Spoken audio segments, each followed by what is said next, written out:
جاؤ، میلاد النبی کا مہینہ چل رہا ہے، میلاد شریف کا مہینہ چل رہا ہے۔ میری گزارش ہے کمکمے لگاؤ، جھنڈیاں لگاؤ، خوب سجاوٹ کرو، ہے نا، جھنڈیاں لگا کر گلی سجاؤ، لیکن توبہ کر کے اپنا دل بھی سجاؤ۔ محلے کی گلی میں وہ آئیں گے یا نہیں آئیں گے مجھے نہیں پتا، توجہ چاہتا ہوں، غلطی کروں تو اصلاح کر۔ محلے کی گلی میں وہ آئیں گے یا نہیں آئیں گے مجھے نہیں پتا، لیکن اگر توبہ کر کے دل سجا لیا تو وہ دل کی گلی میں ضرور تشریف لائیں۔ گھر کے اوپر جھنڈا لگانے سے وہ خوش نہ ہوں گے یا نہ ہوں گے، ان کی اپنی مرضی کی بات ہے، ہم کچھ نہیں کہہ سکتے، لیکن اگر چہرے پر داڑھی رکھ کر کے عشق رسول کی کھیتی کو ہرا کر لیا تو وہ ضرور خوش ہو جائیں گے۔ بیانات وغیرہ سماعت کر لیے ہیں اور اب بہت مختصر سے وقت کے لیے میں حاضر ہوں۔ آیہ کریمہ کے جس حصے کی تلاوت کی ہے، اللہ تبارک و تعالیٰ اس کے متعلق مجھے حق کہنے اور آپ سب کو حق سن کر اس پر عمل کرنے اور اسے عام کرنے کی توفیق عطا فرمائے۔ انسان جب کسی سے جھگڑا کرتا ہے، کسی سے لڑائی کرتا ہے، کسی سے جنگ کرتا ہے، کسی سے اختلاف مول لیتا ہے، تو وہ جس سے لڑائی اور جھگڑا کرتا ہے، اختلاف مول لیتا ہے، وہ اپنی حیثیت بھی دیکھتا ہے اور اپنے سامنے والے کی حیثیت بھی دیکھتا ہے۔ کوئی بندہ اپنے سے بڑے طاقتور سے نہیں لڑتا، اپنے سے بڑے قوت والے سے نہیں لڑتا۔ میرے بھائی، انسان تو انسان ہے، جانور کو بھی اگر آپ دیکھیں، اگر دو کتے آپس میں لڑ رہے ہو، یہ صرف سمجھانے کے لیے کہہ رہے ہیں، دو کتے آپس میں لڑ رہے ہو اور سامنے والا کتا جو ہے وہ طاقتور ہوتا ہے اور دوسرا کتا کمزور ہوتا ہے، تو دوسرا کتا دم اپنی نیچی کر کے پیروں میں دبا کر کے اس بات کا اظہار کرتا ہے کہ میں نے تجھ سے لڑنا نہیں ہے، یعنی کوئی بھی طاقتور سے کوئی کمزور بھیڑتا نہیں ہے، لڑتا نہیں ہے، اور اگر کوئی کمزور کسی طاقتور سے لڑنے کی حماقت کر بیٹھے تو پھر وہ تباہ ہو جاتا ہے، وہ برباد ہو جاتا ہے۔ دنیا کے ممالک کا جائزہ لیجئے، سپر پاور سے جو بھی ٹکرایا ہے ان کے حالات کیا ہیں۔ میں ممالک کا نام تو نہیں لوں گا، لیکن اللہ اکبر، جن لوگوں کی زکاتیں ممبئی میں تقسیم ہونے کے لیے آتی تھی، اللہ اکبر، سپر پاور نے جب ان سے جنگ کی ہے تو ان کو بھیک مانگنے پر مجبور کر دیا ہے، ان کے بچوں کو یتیم کر دیا، ان کی عورتوں کو بیوہ کر دیا۔ اللہ اکبر، باغات ویرانے میں تبدیل ہو جاتے ہیں۔ جب کوئی کمزور کسی طاقتور سے جنگ کرتا ہے تو باغات ویرانے میں تبدیل ہو جاتے ہیں، باغات کو خزاں کا ماحول دیکھنا پڑتا ہے، آبادیاں سنسان ہو جاتی ہیں، آبادیاں قبرستانوں میں تبدیل ہو جاتی ہیں۔ میرے آقا صلی اللہ علیہ وآلہ وسلم کے دیوانوں، بہت دیر تک آپ سے گفتگو نہیں کرنا، سرے شام سے آپ بیٹھے ہیں۔ اللہ اکبر، قدوسیوں اور مفتی اعظم اڑیسہ کے عرس میں آنے والوں، ہم تمہارے بیٹھنے کو سلام کرتے ہیں۔ آپ پوری رات بیٹھ کر کے آپ نے گزار دیا، یہ آپ کا جذبہ ہے، حوصلہ ہے، مفتی اعظم اڑیسہ سے آپ کی محبت ہے، لیکن تھوڑی دیر کے لیے سوچو، اللہ اکبر، نام نہاد سپر پاور، جس کے پاس بم ہے، جس کے پاس میزائل ہے، جس کے پاس طاقت ہے، جس کے پاس قوت ہے، ان سے کوئی ٹکرانے کی ہمت نہیں کرتا، اور اگر کوئی یہ حماقت مول لے لے تو اللہ اکبر، بڑے بڑے مالداروں کے ہاتھوں میں آپ نے بھیک کے کٹورے دیکھے ہوں گے، آپ نے محلوں میں رہنے والوں کو اللہ اکبر جو ہے وہ لوگوں کے درمیان خیموں میں پناہ گزی ہونے پر مجبور پایا ہوگا۔ اللہ اللہ، اگر یہ بات آپ سمجھ گئے، میں ملانے کے لیے نہیں لیکن سمجھانے کے لیے کہہ رہا ہوں، اللہ اکبر، میزائل، بم اور طاقت والے لوگوں سے اگر کوئی جنگ مول لے لے تو وہ تباہ اور برباد ہو جاتا ہے۔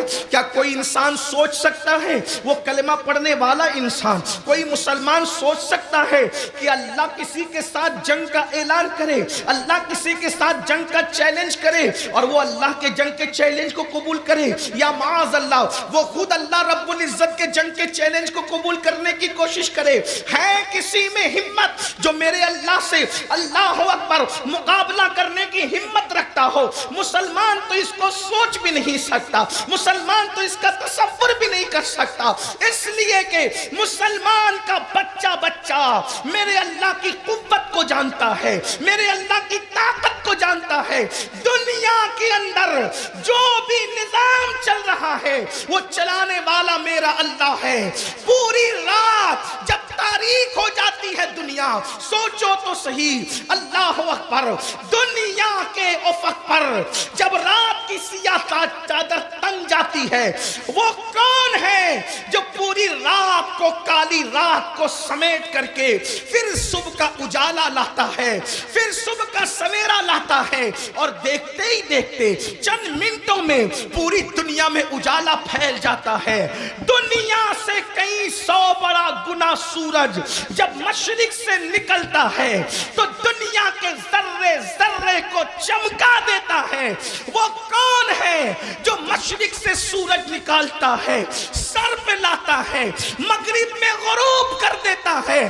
اسی کو کہتے ہیں لا الہ الا اللہ۔ وہ اللہ ہے، اس کے سوا کوئی معبود نہیں۔ وہ کون ہے جو ستاروں کی انجمن سجاتا ہے؟ وہ کون ہے جو صبح کے وقت ستاروں کو ڈبا دیتا ہے؟ وہ کون ہے جو گلوں کے اندر نکھت پیدا کرتا ہے؟ وہ کون ہے جو سمندروں میں کشتیاں چلاتا ہے؟ وہ کون ہے جو سمندروں کو طغیانی عطا کرتا ہے؟ وہ کون ہے جو سیپ کے اندر موتی پیدا کرتا ہے، جو صدف میں موتی پیدا کرتا ہے؟ وہ کون ہے جو زمین سے پیٹرول نکالتا ہے؟ وہ کون ہے جو زمین سے سونا نکالتا ہے؟ وہ کون ہے جو آسمان سے بارش برساتا ہے؟ وہ کون ہے جو مردہ انڈے سے زندہ مرغی کو پیدا کرتا ہے؟ وہ کون ہے جو زندہ مرغی سے مردہ انڈے کو اور پھر مردہ انڈے سے زندہ مرغی کو پیدا کرتا ہے؟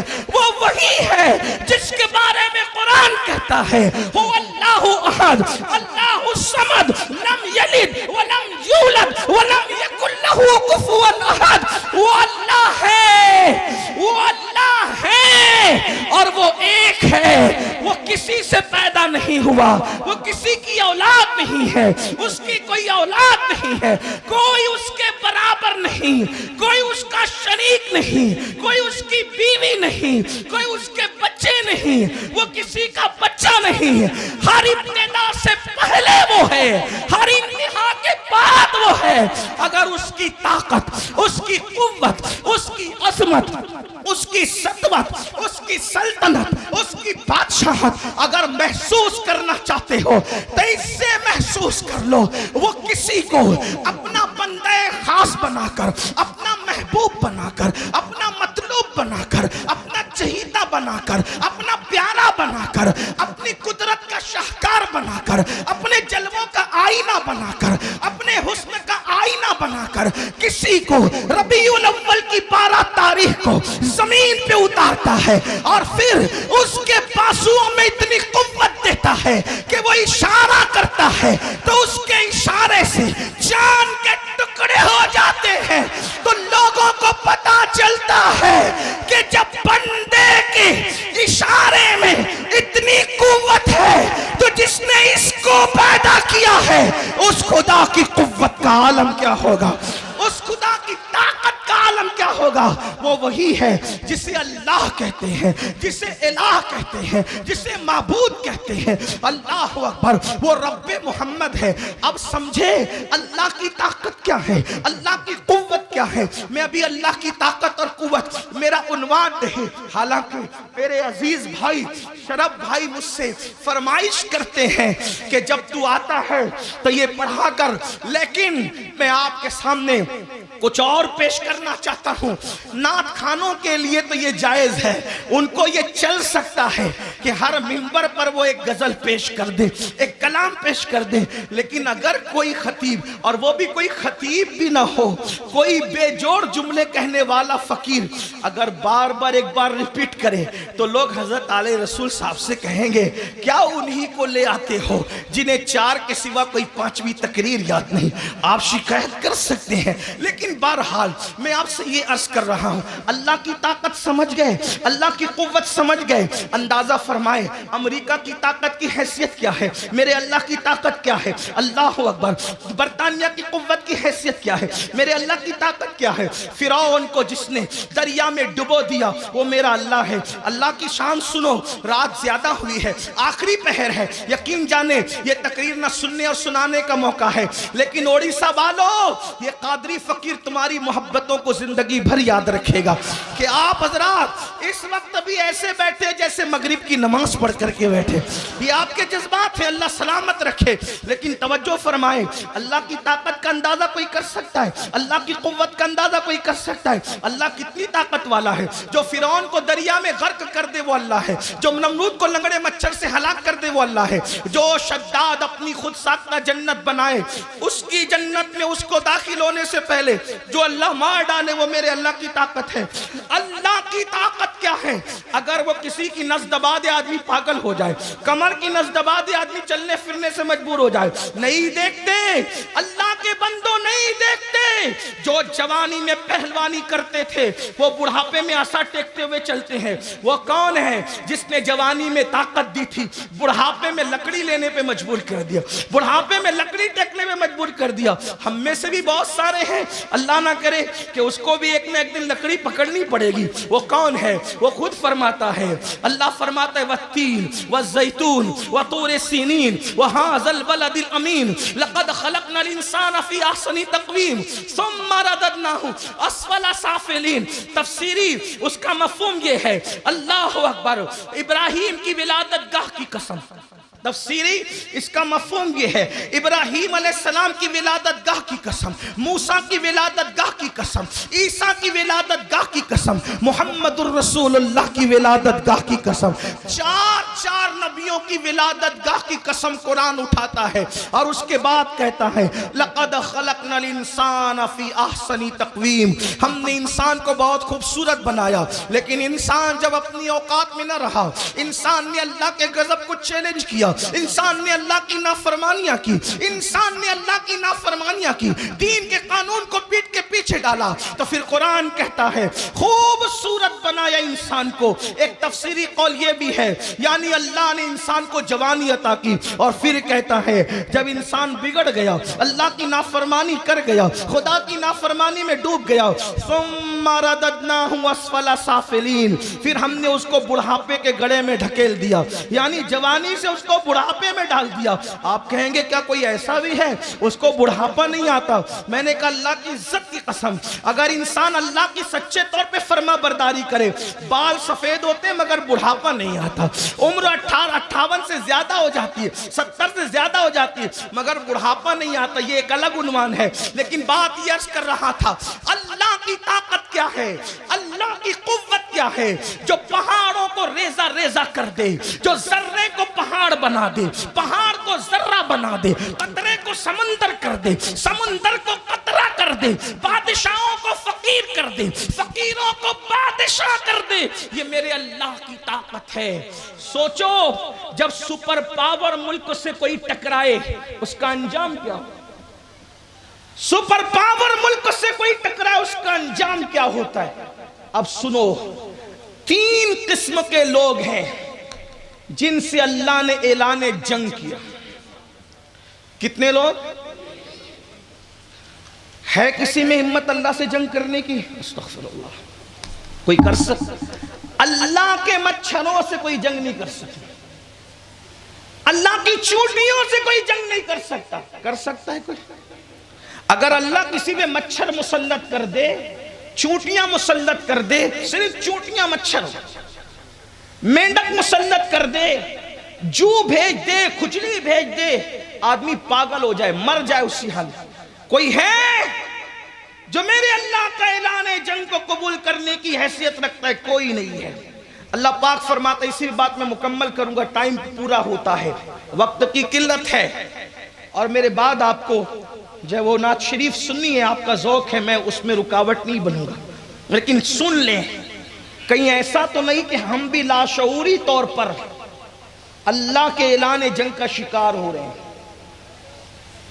آج لوگ کہتے ہیں یہ ملک ہمیں ستا رہا ہے، وہ پارٹی ہمیں ستا رہی ہے، وہ کمپنی ہمیں ستا رہی ہے، وہ پڑوسی ہمیں ستا رہا ہے۔ ہم نے کہا سب کو چھوڑ، اگر تجھے کوئی ستانے والا نہ بھی ہو تو تیری بربادی کے لیے اتنا ہی کافی ہے کہ اللہ نے تیرے ساتھ جنگ کا اعلان کیا۔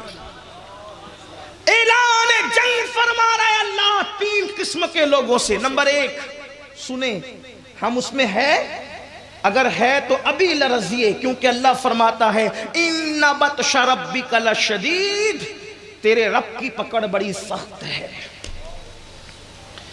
تیرے رب کی پکڑ بڑی سخت ہے۔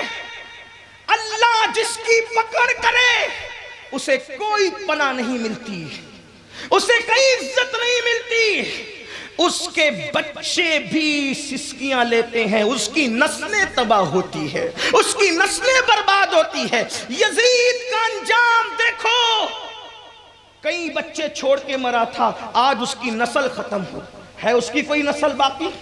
ہے اس کی کوئی اولاد باقی؟ اللہ کی پکڑ ہے۔ فرعون کی کوئی اولاد باقی ہے؟ نمرود کی کوئی اولاد باقی ہے؟ بخت نصر کی کوئی اولاد باقی ہے؟ شداد کی کوئی اولاد باقی ہے؟ کہاں ان کی اولادیں؟ کہاں ان کے گھرانے؟ کہاں ان کی نسلیں؟ اللہ پاک ارشاد فرماتا ہے فَاعْتَبِرُوا يَا أُولِي الْأَبْصَارِ، اے آنکھ والو عبرت حاصل کرو، عبرت حاصل کرو، عبرت۔ اللہ 3 قسم کے لوگوں سے اعلان جنگ کرتا ہے میرا اللہ۔ نمبر 1، اللہ کے رسول صلی اللہ علیہ وآلہ وسلم فرماتے ہیں جو لوگ اکیلے میں اور تنہائی میں چھپ چھپ کر گناہ کرتے ہیں، جو لوگ اکیلے میں اور تنہائی میں چھپ چھپ کے گناہ کرتے ہیں، اللہ ان کے ساتھ جنگ کا اعلان کرتا ہے۔ اتنے بڑے مجمع میں مہنے بھی موجود ہیں، آپ بھی موجود ہیں، ہزاروں لوگ ہیں۔ اب سمجھ میں آئی روزی میں برکت کیوں نہیں؟ اللہ اعلان جنگ کر رہا ہے میرے بھائی تجھ سے۔ لاشعوری طور پر میں نہیں سمجھتا کوئی مسلمان جان کر بھی یہ بات کرے، نہیں معلوم تھا میاں بیوی میں محبت کیوں نہیں؟ اے چھپ چھپ کر گناہ کرنے والے، اللہ تجھ سے جنگ کا اعلان کر رہا ہے۔ تیرے بچے تیرے نافرمان کیوں ہیں؟ اے لاشعوری میں خدا کے اعلان جنگ کی طرف جانے والے، تجھ سے اللہ نے جنگ کا اعلان کیا، تیرے بچوں کو اللہ نے مسلط کیا تجھ پہ کہ وہ تجھے تڑپائے، کیونکہ اللہ کا اعلان جنگ یہ تو نہیں نا کہ معاذ اللہ خدا تیرے دامن کو پکڑے گا، وہ تو بے نیاز ہے، وہ کسی کو تو مسلط کرے گا تجھ پر، یہ اس کی شان ہے۔ جو تیرے بچے تیرے بڑھاپے کا سہارا بننے تھے، آج وہ تیرے ہی دشمن بن گئے۔ اللہ کا اعلان جنگ تیرے ساتھ، خدا کا اعلان جنگ تیرے ساتھ۔ ورنہ مسلمانوں کبھی سوچا کہ آج لوگ اپنے باپ کے پاس بیٹھنا پسند نہیں کرتے، بوڑھے علماء کے پیچھے کیوں بھاگ رہے ہیں، ہاتھ چومنے کے لیے کیوں دوڑ رہے ہیں؟ تیرے بچے تیرے پاس بیٹھنے کو تیار نہیں، اور قبر میں جانے کے بعد بھی مفتی اعظم اڑیسہ کے مزار پر ہزاروں کا مجمع کیوں لگا ہے؟ بس وجہ یہی ہے کہ تو چھپ کے گناہ کرتا ہے، خدا نے تیرے ساتھ جنگ کا اعلان کیا ہے، اور یہ چھپ چھپ کر خدا کے خوف سے رویا کرتے تھے، زمانے کو ان کا دیوانہ کر دیا گیا۔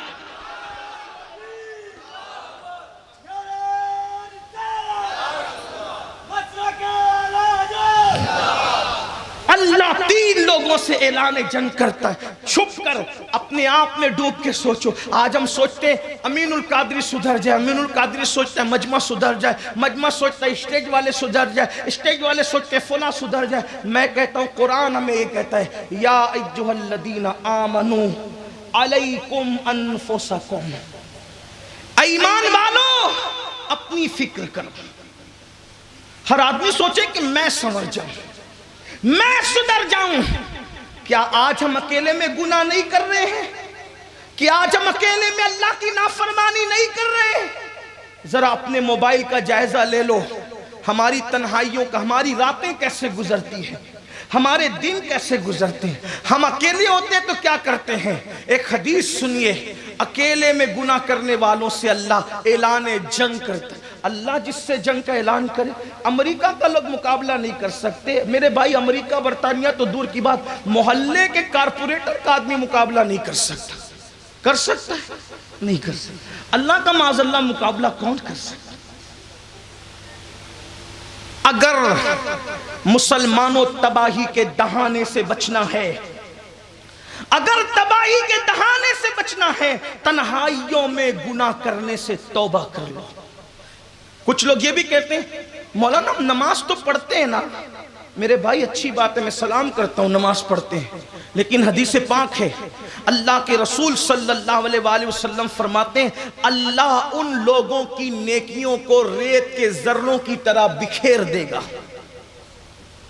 اللہ ان لوگوں کی نیکیوں کو ریت کے ذروں کی طرح بکھیر دے گا جو لوگوں کے سامنے عبادت کرتے ہیں اور اکیلے میں چھپ چھپ کے گناہ کرتے ہیں۔ آج ہم تنہائی میں کیا، ہر آدمی سوچے میں تنہائی میں کرتا کیا۔ امام غزالی نے اپنے وقت میں کہا تھا، ایک دور تھا لوگ نیکیاں کر کے دکھاوا کرتے تھے، اور ایک دور ہمارا ہے۔ امام غزالی نے 900 سال پہلے کا ایک دور ہمارا ہے کہ لوگ نیکی کر کے دکھاوا کرتے تھے، اور ابھی تو لوگ نیکی بھی نہیں کرتے اور دکھاوا کرتے۔ 900 سال پہلے کا تھا لوگ نیکی بھی نہیں کرتے اور دکھاوا کرتے، آج ہم کیا کر رہے ہیں؟ ذرا سوچو میرے بھائی، ہمیں سب کی فکر، اپنی فکر نہیں۔ لوگ جب یہ کہتے ہیں نا مسلمان سیلفسٹ ہو گیا، میں کہتا ہوں اللہ کرے ہو جائے۔ مسلمان خود غرض ہو گیا، میں کہتا ہوں اللہ کرے مسلمان خود غرض ہو جائے۔ خود غرض اس کو کہتے ہیں جو اپنا اپنا دیکھے۔ میں نے کہا کرے تو صحیح نہ اپنا اپنا، اگر یہ قوم اپنا اپنا دیکھتی تو جہنم کی آگ میں کیوں جاتی؟ یہ قوم اپنا اپنا دیکھتی تو جرائم کیوں کرتی؟ یہ قوم اپنا اپنا دیکھتی تو اللہ کی نافرمانی کر کے اتنا بڑا عذاب مول کیوں لیتی؟ تو مسلمانوں، کوئی حکومت ہمیں تباہ کرنے کے لیے اور برباد کرنے کے لیے پیچھا کرے نہ کرے، ہم تو تنہائی میں گناہ کر کے خدا کے اعلان جنگ کے سامنے کھڑے ہیں۔ نمبر 2، دوسرے نمبر پر جس کے ساتھ اللہ جنگ کا اعلان کرتا ہے، اللہ کے رسول علیہ السلام فرماتے ہیں جو سود کھائے اللہ اس کے ساتھ اعلان جنگ کرتا ہے۔ سود کھانے والوں کے ساتھ اعلان جنگ، بلکہ قرآن کی آیت میں تو اللہ بھی جنگ کا اعلان کرتا ہے، رسول اللہ بھی جنگ کا اعلان کرتا ہے۔ آج سود بھی عام ہو گیا، لوگ سود کھا رہے ہیں، بیاج، سود اور بیاج میں لوگ ڈوب رہے ہیں۔ 5 لاکھ لگا دیا، 10 لاکھ لگا دیا، اتنا مہینے مہینے پہنچاتے رہو۔ سود ہے، جیسے سور کھانا حرام ہے ویسے سود کھانا بھی حرام ہے، بلکہ سود کھانا سور کھانے سے زیادہ برا ہے۔ جو سور کا گوشت کھائے وہ بھی حرام کام کر رہا ہے، لیکن جو سود کھائے وہ سور کا گوشت کھانے سے زیادہ برا کام کر رہا ہے۔ کیوں؟ اس لیے کہ سور کھانے والے کے لیے اللہ نے جنگ کا اعلان نہیں کیا، لیکن سود کھانے والے کے لیے اللہ نے اعلان جنگ فرمایا ہے۔ اور اللہ فرماتا ہے ہم تجارت کو بڑھائیں گے اور سود کو ہلاک کریں گے۔ اور آج اسلام دشمن طاقتوں کی یہ سازش ہے کہ مسلمانوں کو سود میں مبتلا کر دو، سود کے دھندوں میں مبتلا کر دو۔ اسی لیے آج سود کا نام بدل بدل کر اور لوگ اس کو پرموٹ کر رہے ہیں، یہ اسکیم ہے، یہ فلاں طریقہ ہے، یہ ہے، ایسا ہے، ویسا ہے۔ یاد رکھنا، اگر کوئی زہر کو لائے اور کہے اس میں حلوہ ہے، نام بدلنے سے کیا زہر کی حقیقت بدلے گی؟ اگر آپ کے کان میرے جملے سے بوجھل نہ ہو تو ایک بات کہہ دوں، اگر کوئی پیشاب لا کر کے کہے یہ شربت ہے تو بولو کوئی پینے کی کوشش کرے گا، نام بدلنے سے اس کی حقیقت نہیں بدلتی۔ یاد رکھیں اللہ کے سچے نبی، غیب دا نبی، صادق و مصدوق، خاتم النبیین صلی اللہ علیہ وآلہ وسلم نے فرمایا ایک دور آئے گا میری امت کے سب لوگ سود میں ڈوب جائیں گے، سب لوگ سود کا شکار ہو جائیں گے، سب سود کھائیں گے۔ صحابہ نے عرض کی یا رسول اللہ سب کھائیں گے؟ آقا فرماتے ہیں ہاں سب لوگ سود میں ڈوب جائیں گے، میری امت کے وہ لوگ جو سود سے بچنے کی کوشش کریں گے۔ توجہ کرنا، کتنے خطرناک دور سے ہم گزر رہے ہیں، کیسے حالات سے ہم گزر رہے ہیں۔ اللہ اکبر، سچے نبی نے، صادق و مصدوق نے فرمایا کہ سب لوگ سود کھائیں گے، سود میں ڈوب جائیں گے۔ جو لوگ بچنے کی کی کوشش کریں گے، جو بچنے کی کوشش کریں گے، ان تک بھی سود کا گرد و غبار پہنچ کر کے رہے گا، ان تک بھی سود کا گرد و غبار پہنچ کر رہے گا۔ مسلمانوں، آج ہم تقریریں سنتے ہیں، مولانا لوگ پوری رات تقریریں کرتے ہیں، صبح کو کون بدلتا ہے، صبح کو کس کی زندگی میں انقلاب آتا ہے؟ بتائیے، بڑی معذرت کے ساتھ پوری رات تقریر سنی، جو رات بھر تقریر سن رہے ہیں نماز پر، وہی لوگ صبح فجر نہیں پڑھیں گے۔ آخر آپ مجھ سے پوچھتا ہوں، حق بات دل پہ اثر کیوں نہیں کر رہی ہے، دماغ پہ اثر کیوں نہیں کر رہی؟ آدمی جب تقریر سنتا ہے منصوبہ بناتا ہے، یار نماز آج سے پڑھوں گا، نہیں پڑھتا، آج سے عورتوں پہ پاپ کی نظر نہیں ڈالوں گا، پھر وہی گندگی، آج سے کسی پہ ظلم نہیں کروں گا، وہی گندگی۔ وجہ، جس کے پیٹ میں حرام ہو اللہ اس سے نیکیوں کی توفیق چھین لے۔ سارے فتنوں کی جڑ ہے۔ علماء کرام کافی دیر بیٹھے بیٹھے تھک کے چلے گئے، اگر یہاں مزید ہوتے تو میں ان کے بارے میں یہ بات کہتا کہ مسئلہ یہ ہے کہ جو سن رہے ان کے پیٹ میں بھی حلال نہیں، اور جو سنا رہے ان کے پیٹ میں بھی حلال نہیں۔ یہ مسئلہ اگر برا نہیں مانے، آپ کہیں گے وہ کیسے ان کے پیٹ میں نہیں؟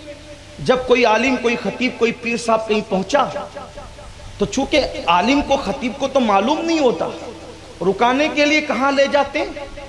جو محلے کا سب سے مالدار آدمی ہوگا، جس کے یہاں خوبصورت مکان ہوگا، اچھا بیت الخلا ہوگا، اچھا باتھ روم ہوگا، نرم نرم گدے ہوں گے، چاہے پھر اس کا حرام ہی دھندا۔ کمیٹی والے یہ نہیں سوچتے، وہ اپنے خطیب کے آرام کا سوچتے ہیں، اپنے خطیب کی آخرت کا نہیں سوچتے۔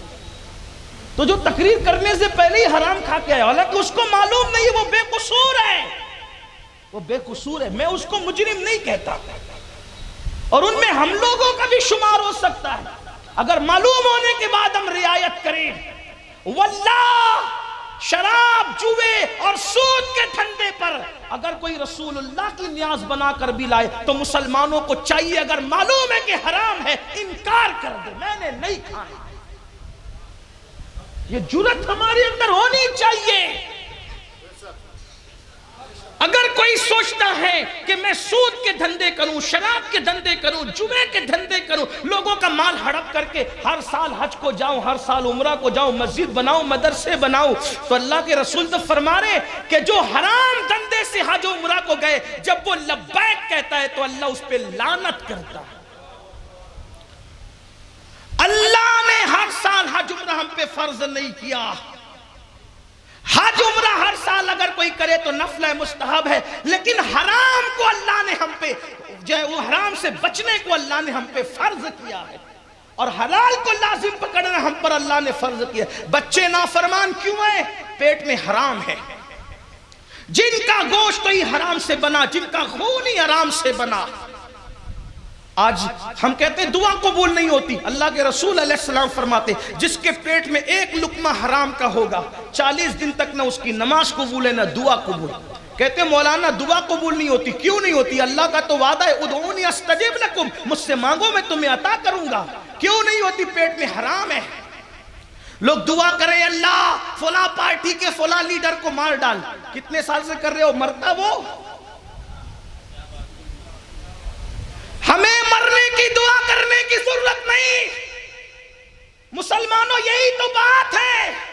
وقت کے دلی کے بادشاہ نے کہا میں ابھی جا رہا ہوں مہم پر، جب لوٹ کر آؤں گا تو نظام الدین کو قتل کر دوں گا۔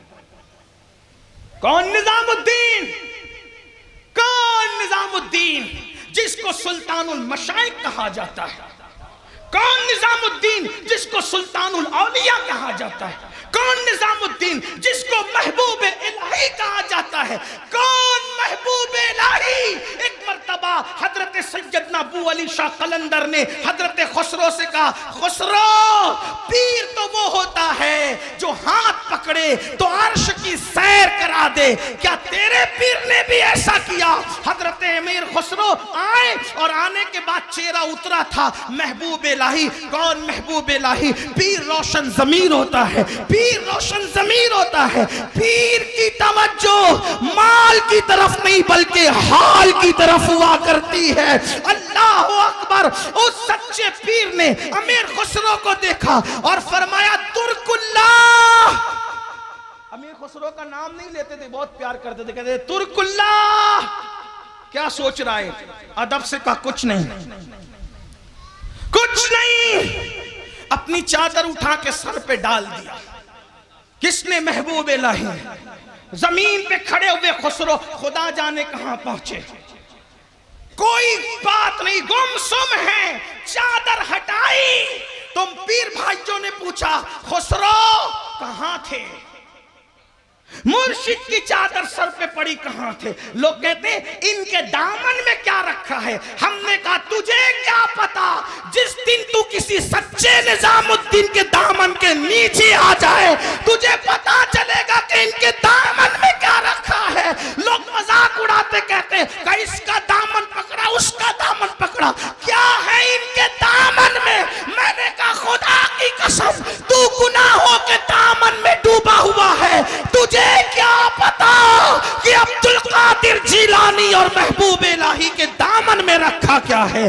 جس دن ان کے دامن کی معرفت تجھے نصیب ہو جائے گی تو پکار اٹھے گا آفاقہ گردیدم میرے بتا ورزیدم بسیار خوبا دیدم لیکن تو چیزیں دیگر۔ ایک چادر کیا سر پہ پڑی، ترک اللہ خسرو اپنے وجود سے گم ہو گئے۔ پیر بھائیوں نے پوچھا خسرو کہاں تھے؟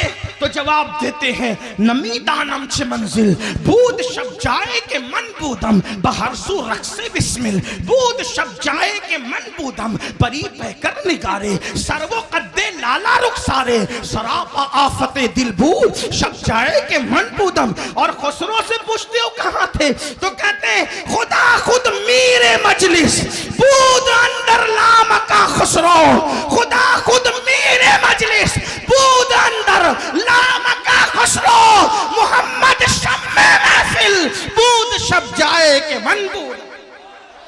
میں کہاں تھا؟ جہاں میرے مجلس خدا ہے، محمد شم محفل ہے صلی اللہ علیہ وآلہ وسلم۔ یہ ہے محبوب الہی۔ اللہ اکبر۔ تو عرض کیا کر رہا تھا؟ عرض یہ کر رہا تھا کہ وقت کا بادشاہ کہتا ہے میں مہم پہ جا رہا ہوں، لوٹا تو نظام الدین کو قتل کر دوں گا۔ محبوب الہی کو پتا چلا کہ بادشاہ جنگ پہ جا رہا ہے، 2 رکعت نماز پڑھی، دعا کی اللہ میرے بادشاہ کو فتح اور نصرت عطا کر۔ سن لیں، صرف تسبیح اور مصلی سے اللہ نہیں ملتا جب تک یہ پاک نہ ہو۔ اس میں بغض کا سور بیٹھا ہے، تکبر کا کتا بیٹھا ہے، گھمنڈ کا سور بیٹھا ہے، تو اس میں اللہ نے کب اپنے جلووں کو نازل کرنا ہے؟ اس کو صاف تو کرو نا، گھمنڈ سے، غرور سے، تکبر سے، انانیت سے۔ یار کا جلوہ اسی دل میں ہوتا ہے جو دل پاک و صاف ہوتا۔ کرسی پہ اگر نجاست پڑی ہو تو تم نہیں بیٹھتے، دل کے اندر اتنی نجاستیں ہو تو خدا کا جلوہ کیسے آئے گا؟ اور اس کی شان ہے تو دل میں تو آتا ہے سمجھ میں نہیں آتا، میں جان گیا بس تیری پہچان یہی۔ محبوب الہی نے دعا کی اللہ میرے دلی کے بادشاہ کو فتح نصرت عطا کر۔ لوگوں نے کہا حضرت وہ آپ کو قتل کرنے والا ہے واپس آ کے، آپ اس کے لیے دعا کرنے ہیں؟ تو محبوب الہی کہتے ہیں اس کا میرا جھگڑا اپنی جگہ ہے، لیکن وہ جہاد پہ جا رہا ہے، اس کی جیت اسلام کی جیت، اس کی جیت مومنوں کی جیت ہے۔ ہم بعد میں اپنے لیے فیصلہ کریں گے، چونکہ اس کی جیت میں اسلام کا فائدہ ہے، اس لیے مشن تو اسلام کا ہے، میں اس کے لیے اس لیے دعا کر رہا ہوں۔ اس لیے ہمیں بھی چاہیے اگر اپنا مدرسہ ہونے کے باوجود کوئی مدرسہ بنا لے تو ہمیں اس کے لیے لڑنے کی بجائے دعا کرنا ہے اللہ تیرے مدرسے کو بھی ترقی دے۔ کیوں؟ اس لیے کہ اس سے بھی دین کا فائدہ ہے نا۔ اگر میرا بچہ عالم ہونے کے بعد کوئی اپنے 4 بچوں کو عالم بنائے تو مجھے خوش ہو کے کہنا چاہیے اللہ تیرے بچوں کو بھی عالم بنائے، اس میں اسلام کا فائدہ ہے۔ میری اپنی تحریک کے باوجود کوئی تحریک قائم کرے مجھے خوش ہونا چاہیے۔ میں نے لوگوں کو گناہوں سے بچانے کے لیے تنظیم بنا رکھی ہے، یہ بنائے گا تو یہ بھی لوگوں کو گناہوں مشن کی طرف توجہ ہو، روٹی کی طرف نہیں، ذاتی مفاد کی طرف نہیں۔ اسی لیے تو میرے امام کہتے صرف اپنا بھلا نہیں، فرماتے ایک میرا ہی رحمت میں دعویٰ نہیں، ایک میرا ہی رحمت پہ دعویٰ نہیں، شاہ کی ساری امت پہ لاکھوں سے۔ ہم صرف اپنا اپنا بھلا نہیں دیکھتے، ہم تو پوری امت کا بھلا دیکھتے۔ اور ایک بات آپ کو بتاؤں، اگر حضور کے قریب ہونا ہے تو حضور کی امت کا بھلا چاہو، حضور کی امت کا بھلا چاہو۔ دیکھو جب حضور معراج پر گئے اور سدرہ پہ پہنچے تو حضور نے کیا فرمایا؟ جبریل مانگو کیا مانگو، ہے نا؟ توجہ ہے آپ کی؟ کیا کہا؟ مانگو کیا مانگتے ہو؟ قرض بھی ادا ہو رہا ہے، جبریل سے بھی کہا جا رہا ہے مانگو کیا مانگتے ہو؟ میں وہاں جا رہا ہوں جہاں کوئی نہیں جاتا، تو نے میرے دادا سے کہا تھا نا میں وہاں جاتا ہوں کوئی نہیں جاتا، لیکن تجھ سے آگے بھی کوئی جا رہا ہے نا؟ تو جبریل نے کیا مانگا؟ توجہ ہے؟ کیا مانگا؟ عرض کی حضور جب آپ کی امت پل صراط سے گزرے نا تو مجھے پر بچھانے کی اجازت مل جائے۔ جبریل اس میں آپ کا کیا فائدہ ہے؟ آپ اپنے پر کسی کے لیے بچھائیں پل صراط پر، آپ کا کیا فائدہ ہے؟ تو گویا کہ جبریل بتا رہے پاگل ہوئے کیا؟ تجھے نہیں سمجھ آتی میں اپنے پر کیوں بچھا رہا ہوں کسی کے پیروں کے لیے؟ اس لیے کہ ان کی خوشی چاہتا ہوں، ان کی، اور یہ کب خوش ہوتے ہیں؟ ان کی امت کا بھلا چاہو گے تو یہ خوش ہو جائے۔ میں پر بچھا کر ان کو خوش کرنا چاہتا ہوں، اور ان کی خوشی کیوں چاہتا ہوں؟ اس لیے کہ ان کی خوشی تو اللہ بھی چاہتا ہے۔ خدا کی رضا چاہتے ہیں تو عالم خدا چاہتا ہے رضائے محمد۔ لیکن ایک بات عرض کروں، یہاں بھی مجھے امام احمد رضا یاد آتے ہیں۔ اعلیٰ حضرت جب پل صراط سے گزرے تو سوچا چلو جبریل سے مدد لینا چاہیے۔ کہتے ہیں اہل صراط روح امی کو خبر کریں۔ اڑیسہ میں مجاہد ملت کے پڑوس میں رہنے والوں، جب میں کہیں یہ شعر اعلیٰ حضرت کے پڑھتا ہوں لوگ چپ رہتے تو میں ان کو کہتا ہوں میں دلی اور لکھنؤ میں پڑھتا تو لوگ چپ نہ رہتے، لیکن اڑیسہ والے بھی چپ رہے تو پھر مجاہد ملت کے پڑوس کی بات کیا ہے؟ پھر میری عادت نہیں کہ میں ہر دو جملے پہ کہوں کہ بولو سبحان اللہ، میں چندے والا آدمی نہیں، اتنی حوصلہ نہیں رکھتا، لیکن توجہ فرمائیں کیا کہتے ہیں میرے امام؟ یہ غیرت عشق رسول ہے۔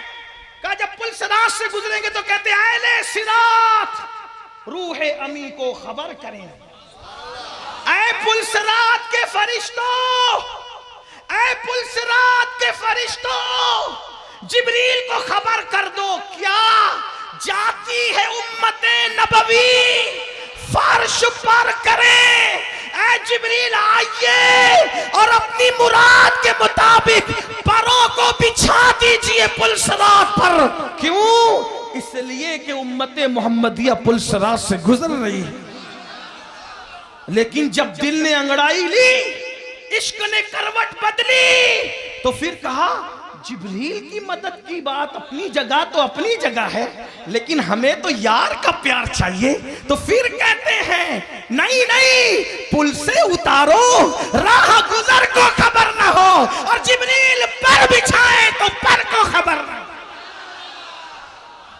جبریل تو جبریل ہے نا، لیکن یا رسول اللہ آپ اتاریے ہمیں کس سے؟ پل صراط سے۔ اس کا تصور کر سکتے؟ پل سے اتارو، پل سے اتارو، پل سے اتارو کا مطلب ہائے ہائے ہائے، اگر یہاں کھڑے رہ کر سمجھانے کے لیے، ملانے کے لیے نہیں، سمجھانے ذرا مجھے اتارو تو کوئی آئے گا نا، ہاتھ پکڑے گا نا، اور ہاتھ پکڑ کے سہارا دے کے اتار دے گا نا بلا تمثیل۔ پل سے اتارو یا رسول اللہ، پل سے اتارو، کیسے؟ راہ گزر کو خبر نہ ہو۔ یا رسول اللہ پل سے اتار دیجئے، کیسے؟ گزرنے والے کو بھی خبر نہ ہو۔ کیسے خبر ہوگی؟ ارے حسن یوسف سامنے ہو تو انگلیاں کٹنے کی خبر نہیں ہوتی،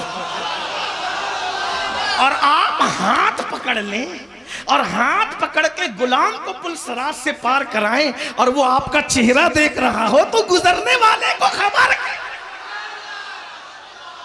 پل سے اتارو راہ گزر کو خبر نہ ہو، اور جبریل پر بچھائیں تو پر کو خبر نہ ہو۔ کانٹا میرے جگر سے غمِ روزگار کا یوں کھینچ لیجئے کہ جگر کو خبر نہ ہو، اور کہتی تھی یہ براق سے ان کی سبک روی یوں جائیے کہ گردِ سفر کو خبر نہ ہو۔ اور پھر ابھی بات ہو رہی تھی اعلیٰ حضرت کی شاعری کی. میں کہتا ہوں شریعت اور طریقت جہاں ایک دوسرے سے گلے ملے وہ امام کی تقریر بھی ہے، تحریر بھی ہے اور شاعری بھی ہے. رسول اللہ کو سجدہ کرنا چاہیے کہ نہیں کرنا چاہیے؟ توجہ ہے آپ کی؟ حضور کو سجدہ کرنا چاہیے کہ نہیں کرنا چاہیے؟ کیا ہے؟ تو کہا شریعت حرام کہتی. کیا کہتی ہے؟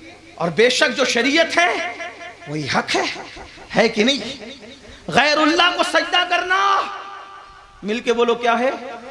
بولنا پڑے گا بھائی، ایسے نہیں چھوڑیں گے آپ کو. اتنی رات کو ہم بھی چیخ رہے ہیں نا تو آپ کو بولنا پڑے گا. غیر اللہ کو سجدہ کرنا، غیر اللہ کو سجدہ کرنا. سب سے بڑا ہمارا پیر ہے محمد الرسول اللہ، سب سے بڑا ہمارا مرشد ہے محمد الرسول اللہ. جتنا ان کو چاہتے ہیں اتنا کسی کو نہیں چاہتے. ماں سے زیادہ ان کو چاہتے ہیں، باپ سے زیادہ ان کو چاہتے ہیں، دوستوں سے زیادہ ان کو چاہتے ہیں، اولاد سے زیادہ ان کو چاہتے ہیں، استاد سے زیادہ ان کو چاہتے ہیں، پیر سے زیادہ ان کو چاہتے ہیں، پیران پیر سے زیادہ ان کو چاہتے ہیں. صحابہ سے جتنا پیار کرتے ہیں اس سے زیادہ نبی سے پیار کرتے ہیں. اہل بیت سے جتنا پیار کرتے ہیں اس سے زیادہ نبی سے پیار کرتے ہیں. حتیٰ کہ اپنی جان سے بھی زیادہ ہم اپنے نبی سے پیار کرتے ہیں. میرے امام کہتے ہیں مرتن من دھن سب پھونک دیا، یہ پیار یہ جان بھی پیارے جلا جانا. اور کہتے کروں تیرے نام پہ جان فدا، نہ بس ایک جان دو جہاں فدا، دو جہاں سے بھی نہیں جی بھرا، کروں کیا کروڑوں جہاں نہیں. تو جب نبی کو سجدہ نہیں کر سکتے تو کسی اور کو کر سکتے ہیں؟ لوگوں کا ہم پہ الزام ہے کہ سنی سجدہ کرتے مزاروں کو، چوکھٹوں کو، جھوٹے ہو، لعنت اللہ علی الکاذبین. جب نبی کو سجدہ نہیں کرتے تو کس کو کیا سجدہ کریں گے؟ ہم کسی کو سجدہ نہیں کرتے سوائے اللہ کے. ہم سجدہ کس کو کرتے؟ اور ہمارا مسلک ہمارے اعلیٰ حضرت یوں بیان کرتے، کہتے ہیں پیش نظر وہ نو بہار. آپ سو رہے ہیں تو پھر بالکل شوق سے سوئیے، لیکن میں اپنی ذمہ داری پوری کروں گا. پیش نظر وہ نو بہار، سجدے کو دل ہے بے قرار. ارے جب آمنہ کے لال کا جلوہ نظر آئے تو کون سجدہ نہ کرے؟ تو مگر کہتے ہیں پیش نظر وہ نو بہار، سجدے کو دل ہے بے قرار. روکیے روکیے سر کو روکیے، ہاں یہی امتحان ہے. شریعت کی بات کر دی، شریعت کی بات. اب طریقت کی تو سنیے. لوگ کہتے ہیں اے مولویوں کو کیا طریقت پتا؟ میں نے کہا، اور پھر کہتے ہیں مولانا احمد رضا صاحب تو صرف ایک مولوی تھے. میں نے کہا او میرا مولوی کہنے والے سن، تو نے اعلیٰ حضرت کو پڑھا ہی نہیں. اعلیٰ حضرت تو اعلیٰ حضرت ہے، اپنے وقت کا صوفی مجاہد ملت جو ان کا پوتا مرید ہے، ویسا صوفی بھی تیری پوری جماعت میں نہیں مل سکتا. جس کی جماعت میں جس کے پوتے مریدوں میں مجاہد ملت حبیب الرحمان جیسا ہے، جو غوث اعظم کی زیارت عالم بیداری میں کرے. مجاہد ملت ایسا ہے تو ان کا دادا پیر امام احمد رضا کیسا ہے. لیکن اسد کا کیا کہنا؟ یا تو تزاول عارفانہ ہے، یا تو کم علمی ہے، یا تو پھر تعصب ہے. وہ سے بھی مولوی تھے. میں نے کہا مولوی ایسی بات کرتا ہے؟ وہ مولوی نہیں تھا، صرف اپنے زمانے کا مولائے روم تھا. وہ اپنے دور کا منصور تھا، وہ اپنے وقت کا سرمست تھا، وہ اپنے وقت کا راضی تھا، وہ اپنے وقت کا غزالی تھا، وہ اپنے وقت کا نائب غوث الورا تھا. شریعت کی بات اس طرح کرتا ہے، روکیے سر کو روکیے، ہاں یہی امتحان ہے. اور جب طریقت کی بات کرتا ہے تو پھر کیسے کرتا ہے؟ اب سنو، اس کا مزہ لیجیے. خانقاہوں میں ایسی بولی ہونی چاہیے جیسی مجھ سے مفتی اعظم اڑیسہ بلوا رہے ہیں. میں نہیں بول رہا ہوں، میں نہیں بول رہا ہوں، ورنہ میں کیا بول سکتا ہوں خانقاہ کی بولی؟ مجھے تو تصوف کی تاب ہی نہیں پتا ہے. میں تو بچہ ہوں، عمر کا نہیں، تصوف کی فیلڈ کا بچہ. کیا ہے شریعت کی بولی کیا کہا؟ روکیے روکیے روکیے، سر کو روکیے، ہاں یہ امتحان ہے۔ اور پھر کہتے ہیں اب طریقت کی بولی، اے شوق دل،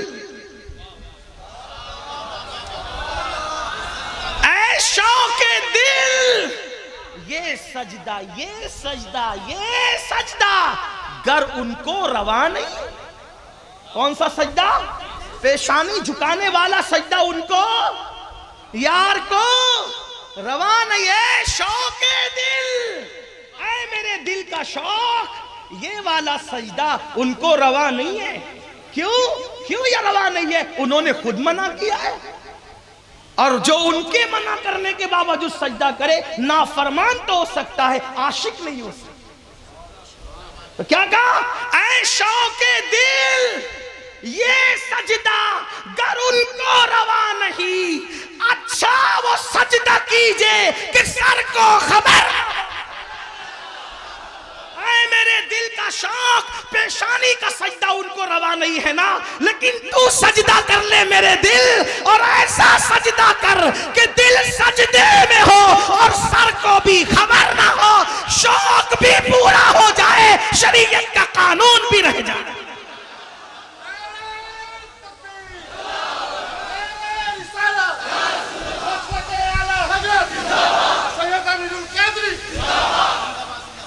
شوق دل کون کہہ رہا ہے؟ عالم بھی کہہ رہے اپنے وقت کا، اور صوفی بھی کہہ رہے، اور پھر کہتے ہیں ان کے سوا رضا کوئی حامی نہیں جہاں، گزرا کرے پسر پہ پدر کو خبر نہ۔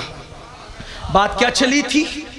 حضرت نظام الدین اولیاء کو بادشاہ نے دھمکی دی، واپس آؤں گا تو قتل کروں گا نظام الدین کو، ایسے ہی کہا تھا۔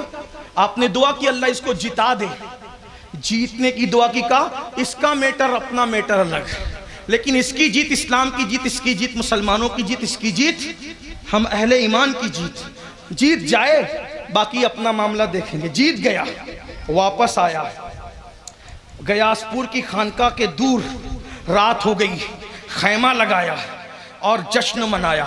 مرید روتے ہوئے حضرات وہ صبح کو دلی پہنچ جائے گا، آپ کو قتل کر دے گا۔ آپ نے فرمایا ہنوز دلی دور است، ابھی دلی دور ہے، ابھی دلی۔ یہ ولی کی زبان ہے۔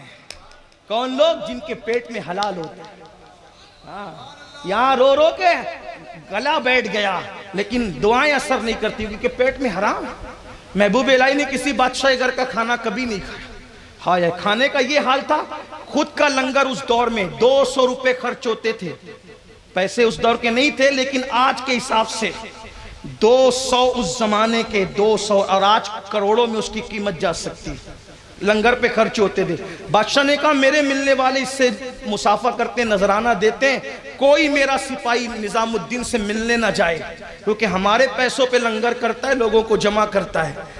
محبوب الہی کو پتا چلا آج سے کوئی سپاہی ملنے نہیں آئے گا۔ فرمایا کیوں؟ کہا بادشاہ کہتا ہے ہمارے نذرانوں پہ یہ لنگر کرتا ہے۔ فرمایا آج سے مطبخ کا خرچہ ڈبل کر دو تاکہ بادشاہ کو پتا چلے نذرانوں پر نیاز نہیں ہوتی، اللہ کی عطا پہ ہوتی۔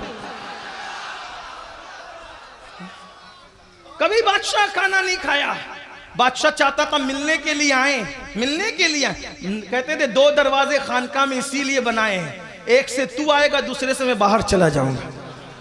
ہمیں بادشاہوں سے کیا، ہمیں یہ ہوتا ہے۔ اور آج تو کوئی اگر پی ایم صاحب بلا لے تو اس کا کارڈ اپنی خانقاہ اور یا اپنی آفس کے اندر فریم کرا کے لگاتے ہیں کہ فلاں صاحب نے ہمیں بلایا تھا اور حرام کی چائے پلائی تھی۔ جملے تلخ لگے تو معاف کرنا۔ عقابوں کے نشے من پر ہے زاگوں کا بسیرا۔ کیا حالات، چلیں اتنا تقویٰ تو نہیں کر سکتے، ضرورت کے مطابق تو ملیے لیکن کم از کم پیٹ کو تو پاک رکھیے۔ اور کھانا لنگر کا سب کھا لیتے تھے، آخری میں جب کھانا آتا تھا تو محبوب الہی کھانا دیکھ کے روتے تھے، کہتے تھے میں تو کھا لوں گا، حضور کا کوئی امتی اگر آج دلی میں بھوکا سو رہا ہو، حضور پوچھیں گے نظام الدین تو میری اولاد ہو کر کھاتا تھا، میرا امتی بھوکا سوتا تھا، تو میں کیا جواب دوں؟ جاؤ ڈھونڈو جمنا کے کنارے کوئی بھوکا تو نہیں سو رہا ہے، اس کو میرے حصے کا کھلا دیں۔ یہ نظام الدین۔ تو آج ہماری دعائیں قبول کیوں نہیں ہوتی؟ پیٹ میں حلال ہے۔ سود کے دھندے، شراب کے دھندے، جوئے کے دھندے، حرام کاروبار. اچھا کوئی کرانہ دکان چلا رہے تو اندر سے خوش ہو رہا کہ میری تو کرانے کی دکان ہے، تو جو ملاوٹ کر رہا ہے وہ بھی حرام ہے، جو جھوٹ بول کے کما رہا ہے وہ بھی حرام ہے.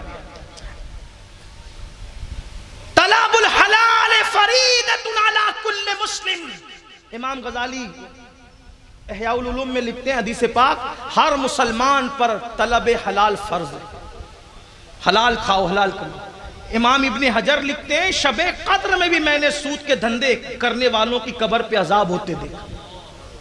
سود کھانے والوں پر میں نے شب قدر میں بھی عذاب ہوتے دیکھا.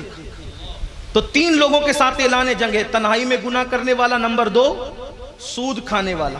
تو جب محبوب الہی نے کہا نا ہنوز دلی دور ہے، کیا ہوا پتہ ہے؟ رات کو جشن ہو رہا تھا. رات کو 2 روایتیں ہیں. پورا خیمہ گرا، بادشاہ بھی مر گیا اور اس کے ساتھی مر گیا. اور دوسری روایت یہ ہے کہ اس کے بیٹے نے اس کی گردن اڑائی. محبوب الہی کو قتل نہیں کر سکا. نمبر 3 اللہ جس کے ساتھ جنگ کا اعلان کرتا ہے وہ ہے ولی سے دشمنی رکھنے والا، ولی سے عداوت رکھنے. جو ولی سے عداوت رکھے اللہ اس سے بھی اعلان جنگ کرتا ہے. کل تک مسلمانوں کو کوئی بھی مہم درپیش ہوتی تھی ولیوں کے یہاں جاتے تھے. آج مسلمان کیا کر جائری کیا ہو گئی؟ ارے وہ بھی تو اللہ کے بندے، میں بھی اللہ کا بندہ، پھر میں مانگوں گا تو نہیں دے گا. کہا بالکل دے گا، بالکل دے گا میرے بھائی.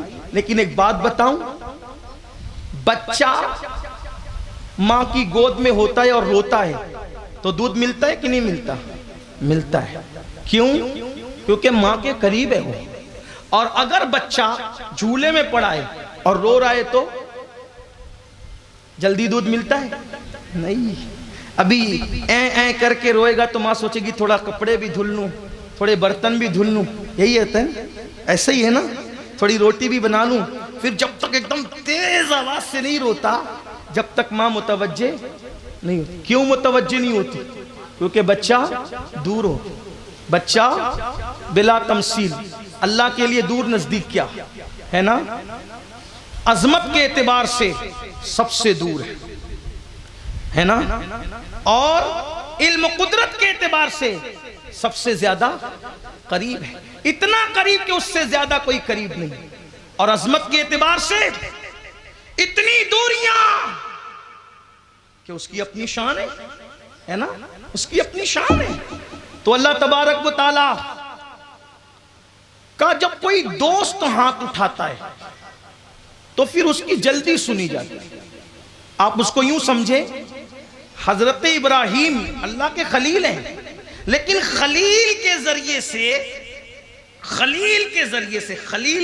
سے ولی کی عظمت سمجھائی جا رہی ہے. خلیل نے دعا کی ربی حب لی من الصالحین، ربی حب لی من لدنک ذریۃ طیبہ. بولو اللہ کی بارگاہ میں دعا کی کہ نہیں کی؟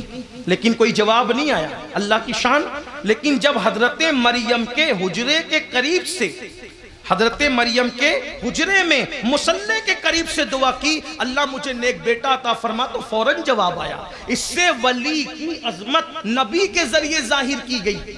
تو لوگوں، اللہ کے جو نیک اور مقربین ہیں ان کے قریب جا کر دعا کرو گے تو اللہ جلدی سنتا ہے. اللہ فرماتا ہے ان رحمت اللہ قریب من المحسنین، کہ بے شک اللہ کی رحمت اس کے نیک بندوں کے قریب ہے، اس کے ولیوں کے قریب ہے. تو اللہ والوں سے کبھی دشمنی نہ کرنا، اللہ والوں سے کبھی عداوت نہ کرنا. خدا اعلان جنگ کرتا ہے. اپنی بات سمیٹتے ہوئے عرض کروں، آئیے اللہ والوں کی شان کیا ہے، اللہ والوں کا مقام کیا ہے، ان کا مرتبہ کیا ہے، ان کی عظمت کیا ہے، ان کی بزرگی کیا ہے. جو ان سے محبت کرے گا کل قیامت کے دن ان کے ساتھ اٹھایا جائے گا. جب اللہ پاک اپنے ولیوں سے کہے گا کہ جاؤ تم سب جنت میں داخل ہو جاؤ، تو وہ عرض کریں گے مولا ہم جنت میں جائیں گے، ہمارے ماننے والے کہاں؟ اللہ فرمائے گا کہ تم جنت میں جاؤ اور اپنے ماننے والوں کو بھی اپنے ساتھ جنت میں لے کر کے جاؤ.